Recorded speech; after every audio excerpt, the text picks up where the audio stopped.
안녕하세요. 첫 번째 시간에 예스 트레이더에 대해 간단하게 설명해 드렸는데 오늘부터는 예스 랭귀지 매뉴얼을 보시면서 중요한 부분을 같이 공부해 보도록 하겠습니다. 우선 예스 랭귀지 편집기 목록은 중요한 부분이나 읽어보시면 바로 이해가 가능한 부분이니 생략하도록 하겠습니다. 생략했다고 해서 중요하지 않은 것은 아니니까 꼭 읽어보시기 바랍니다. 다음으로 예스 랭귀지 문법을 클릭하셔서 하단에 기본 문법을 클릭해 보시기 바랍니다. 5가지 중요 사항이 적혀 있습니다. 우선 하단의 참고 내용을 보시면 기본적인 문법 에러가 없이 작성되어야 차트에 적용해서 그 결과를 볼 수 있습니다. 라고 적혀 있습니다. 이 말 그대로 문법 에러가 없어야 정확한 결과 피드백이 가능하다는 것이며 만약 문법 에러가 발생된 경우 아예 실행 자체가 안 될 수도 있다는 점을 아셔야 합니다. 그리고 이것을 알아야 추후에 오류가 나더라도 수정을 할 수가 있고 제대로 된 수식을 적용할 수가 있습니다. 자, 첫 번째부터 5번째까지 상세히 알아보도록 하겠습니다. 예스 랭귀지는 작성된 수식을 첫 번째 줄부터 마지막 줄로 읽어 들어가며 해석하게 된다. 간단히 말해 우리가 책을 읽듯이 위에서 아래 방향순으로 읽어 내려가며 계산 또는 해석하여 실행된다는 것입니다. 아래 그림과 수식으로 예제가 있습니다. 수식을 보시면 바1과 바2라고 적혀 있는 부분의 위치만 서로 다른 수식입니다. 이 부분은 선언부라 하는데 이때 사용되는 등호는 일반적인 산수에서 사용되는 좌변과 우변이 같다라는 뜻이 아니고 오른쪽의 내용을 왼쪽에 넣어준다는 얘기입니다. 즉, 바1은 ma라는 함수의 결과값을 갖는다는 뜻입니다.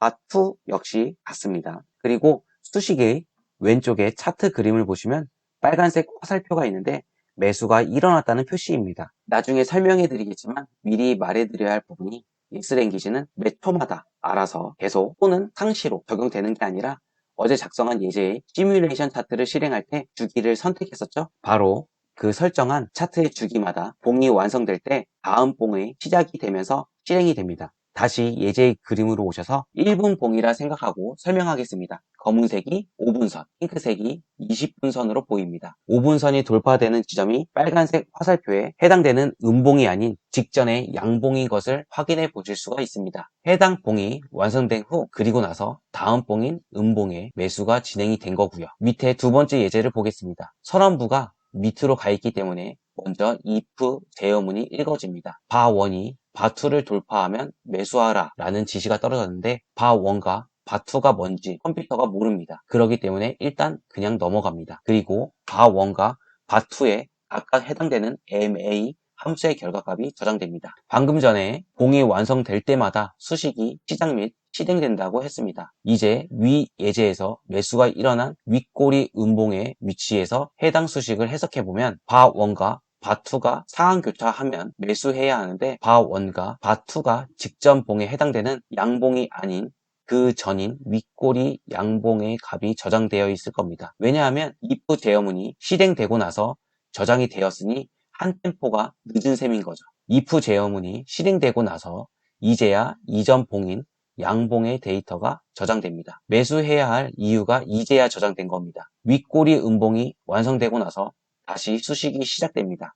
이때 바1과 바2의 값은 교차가 일어난 장대 양봉의 값이 저장되어 있으니 매수가 진행됩니다. 이해되시나요? 이렇게 내가 원하는 값을 뽑아낸다고 해도 배치의 문제로 엉뚱한 신호를 발생시킬 수가 있습니다. 항상 수식을 작성하실 때 위에서 아래로 컴퓨터가 읽고 이해하며 실행된다는 사실을 명심하셔야 합니다. 두 번째입니다. 첫 봉부터 마지막 봉으로 실행이라고 적혀 있습니다. 예제로 이동평균선을 출력하는 지표식이 있습니다. 이대로 작성을 한번 해보겠습니다. 저는 다른 수치도 적용을 해보겠습니다. 미리 적어놨는데 예제에 20분선 외에 30과 40도 추가하였습니다.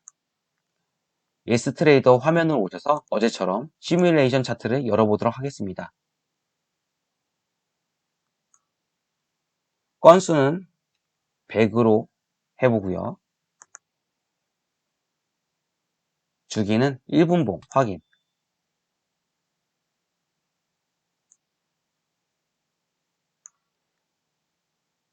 지금 사용하는 예제를 좀 더 쉽게 보기 위해 불필요한 지표들은 삭제하도록 하겠습니다. 삭제하는 방법은 오른쪽 버튼을 클릭한 후 개체 삭제 지표 들어가시면 거래량과 단순 이동평균 이렇게 두 가지가 있는데 이 두 가지를 각각 누르셔도 삭제가 되고요. 모든 지표를 지우고 싶다라고 하면 모든 지표를 클릭해 보시면 됩니다. 누르시면 이렇게 차트만 보실 수가 있습니다. 좀 더 보기 편하게 확대 표시를 눌러 보겠습니다. 자, 이제 예제를 작성한 지표를 불러보도록 하겠습니다. 오른쪽 버튼을 클릭하시고 적용, 지표를 누르시면 됩니다. 여기에 가장 상단에 A2라고 방금 전 저장한 지표가 있습니다. 더블 클릭해 보겠습니다. 그러면 하단에 지표가 나오게 되어 있는데요. 차트의 맨 왼쪽을 보시면 이동평균선이 없는 걸 보실 수가 있습니다. 좀 더 확대해 보겠습니다. 차트를 보시면 빨갛게 표시한 이 아이콘을 보실 수가 있습니다. 이 아이콘을 누르시면 해당 봉의 값을 쉽게 보실 수가 있습니다. 한번 세어볼까요? 하나, 둘, 셋, 넷, 다섯, 여섯, 일곱, 여덟, 아홉, 열. 하나, 둘, 셋, 넷, 다섯, 여섯, 일곱, 여덟, 아홉, 열. 이렇게 20번째 봉을 보시면은 22동평균이라고 적혀 있는데 값이 저장되어 있습니다. 20번째 봉부터 이 값이 저장되어 있고요. 보세요. 19번째에는 값이 없습니다.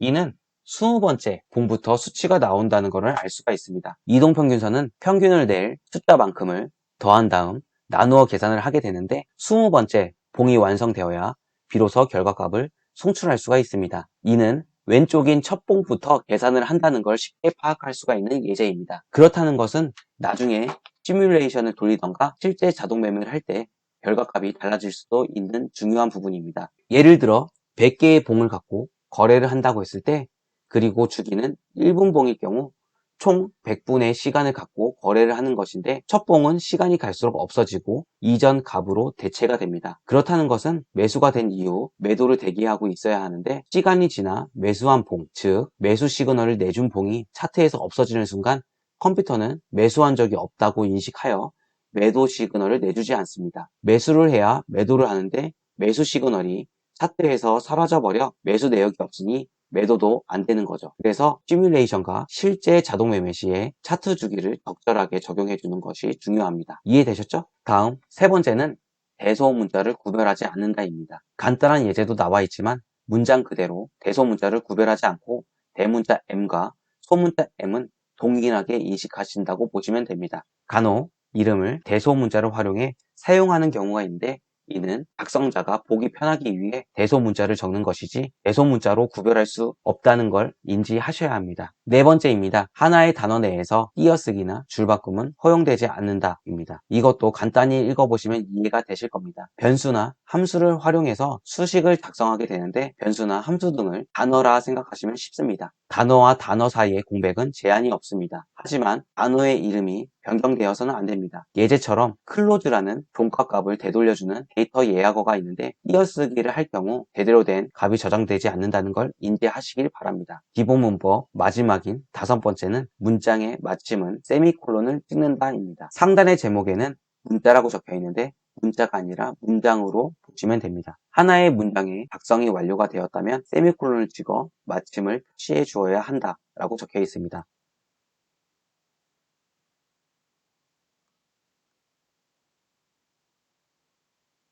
여기서 혼동될 수 있는 부분이 나중에 보게 될 제어문의 경우에는 문장의 마침을 찍지 않는다입니다. 세미콜론은 문장과 문장 사이를 구분해주는 역할을 합니다. 즉, 앞과 뒤의 단절을 의미하는 것으로 이해하시면 쉽게 이해가 되실 겁니다. 제어문의 경우 문장으로 끝나는 게 아니라 조건과 실행이 하나의 블록처럼 작성이 되는데 세미콜론을 찍게 되면 이 블록이 단절하게 되므로 절대 세미콜론을 찍어서는 안 됩니다. 하단의 예제를 보시면 쉽게 이해가 될 것입니다. 오늘의 마지막인 문장 구조를 보겠습니다. 문장은 크게 선언부, 할당부, 제어부, 실행부 네 가지로 나뉜다 라고 적혀 있습니다. 간단히 기승전결의 구조라고 보시면 쉽습니다. 이 또한 회색 박스를 보시면 이해가 될 것입니다. 어제 활용한 예제를 보시면 input, 라고 선언한 부분이 있습니다. 이 부분이 선언부입니다. 그리고 해당 변수에 값을 할당해 줍니다. 이 부분이 할당부입니다. 할당된 변수를 활용해 조건에 해당되는지 판단합니다. 이 부분이 제어부입니다. 마지막으로 조건에 충족하였다면 사용자가 작성한 행동을 실행합니다. 이 부분이 실행부입니다. 오늘은